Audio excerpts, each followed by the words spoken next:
Hey guys, what's up? Welcome back to another Madden 23 Ultimate Team video on the channel, and today we're going to be talking about some of the core elite reveals that I have missed over the past couple days. Over the next couple of videos, I am going to be going over all of the brand new core elites that have been revealed in groups. So those will be kind of update videos. Tomorrow there is the special stream. I'm recording this on Wednesday. You should be seeing this Wednesday night.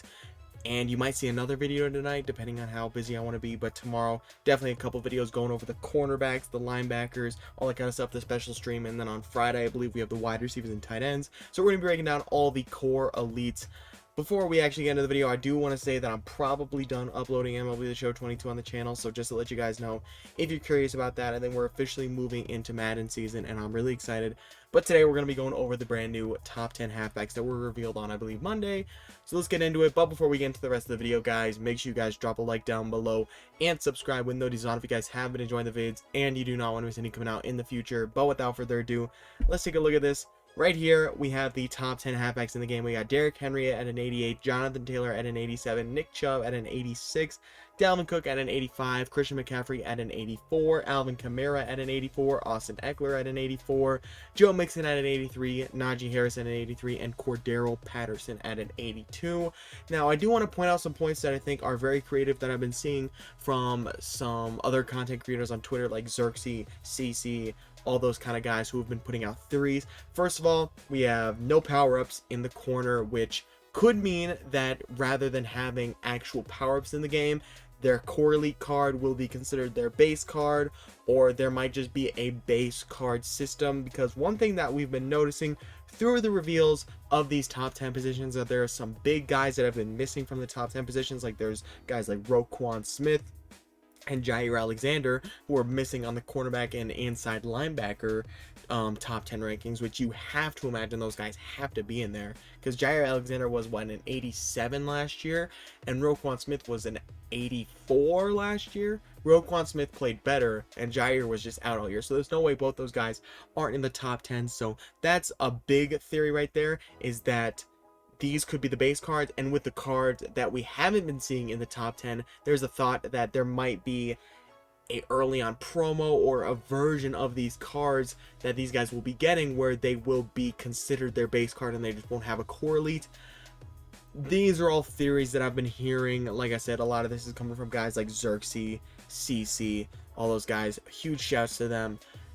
I'm not 100% sure. I don't know exactly what they're going to do. I think it'd be good in the game if we just got rid of power-ups in general. Training is just so expensive early on, and it really gives better players an advantage, not better players, money spent players an advantage early on. So I would love having no training early on in the game. But let's go ahead and go over some of these guys' stats. Starting off, we got Cordero Patterson. Obviously more of a receiving back out of the backfield. Obviously he's got a lot of talents back there, so we'll have to see what kind of stats he has when it comes to receiving ability. But 82 speed isn't that great, 77 break tackle, 79 change of direction. Meh, he's not super fast or anything, so Cordero probably not your best option at halfback. And then one thing I also think I want to do is, once we get the database revealed, I want to go through and I want to tier list rank almost every position in the game and let you guys know who I think are the best cards in the game. Now, Najee Harris, the reason I would say this card is better than Cordero Patterson, although he has the same speed, he's going to have similar receiving attributes, honestly, because Najee Harris is a very good receiver out of the backfield, but he's also huge. Najee Harris is a huge running back, so he's gonna get those really good animations when going through the line, when going through guys. 82 break tackle, 83 truck. Surprised they only gave him 63 catching. Najee Harris feels like it should be higher than that. He's a really good receiving back, honestly. 82 speed, like I said, you're gonna notice it with these huge guys like Najee Harris, Nick Chubb, Derrick Henry. They are big and they're going to move. It's quite nice. But Najee Harris looks pretty solid, definitely better than Cordero Patterson. Next up, we got Joe Mixon coming in from the Bengals, like a worse Najee Harris. He's got worse break tackle, worse trucks, same speed, worse catching, similar attributes. He's just going to be smaller, and he's got the same speed, so you'd want the guy with the same speed and the bigger frame and the little bit better receiver, it looks like. Yeah, some of these core elites, especially the lower overall core elites, if they really don't have speed, they're not going to be that great. But we do have to remember this year that speed seems to be a lot lower. The highest speed we've seen is 86. That might change on Friday when we get the receivers, when we see guys like Tyreek Hill. He might have like 87, 88 speed, but for now all we've seen is 86, so I'm like 82 is definitely solid. But I mean, like I said, Najee Harris is just a better version of this Joe Mixon card, and that's what I'm getting out of this. Next up, we got Austin Ekeler. Now, we do have a little bit better speed on this guy. Not quite the trucking. He doesn't have the size of like a Najee Harris or even a Joe Mixon, but he's got much better receiving ability, and he's a little bit faster. He's going to hold on to the ball. He's going to move. Austin Ekeler is pretty solid, but I'm probably still taking Najee Harris out of all 4 of these guys so far. Austin Ekeler is solid, though. But yeah, Najee Harris is still probably my guy. Austin Ekeler, if you're a Chargers fan, you got him in fantasy, maybe you want to pick up this card. That's understandable. Next up, we got Alvin Kamara. This card, pretty much just a better Austin Ekeler. He's going to be shifty. He's small. He's going to move really well. He's got good catching stats. He's going to be good out of the backfield. He's got good break tackle. Like I said, better Austin Ekeler. He's got similar speed, but he's a better overall runner, I think, than Ekeler, and he's got similar receiving attributes. So I think Kamara is going to be better than Ekeler, but I mean, it's not super close. It depends on what type of back you like to have back there. I think I usually like to have a 1-2 punch. I'd love to have a guy like Kamara and Najee in my backfield if I really need some third down yards, like 3rd and 3.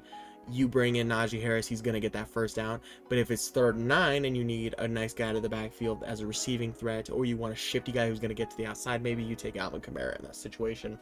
That's why you like to have both. But Alvin Kamara, pretty solid, honestly. Then we got Christian McCaffrey, who to me, pretty much just a better Alvin Kamara.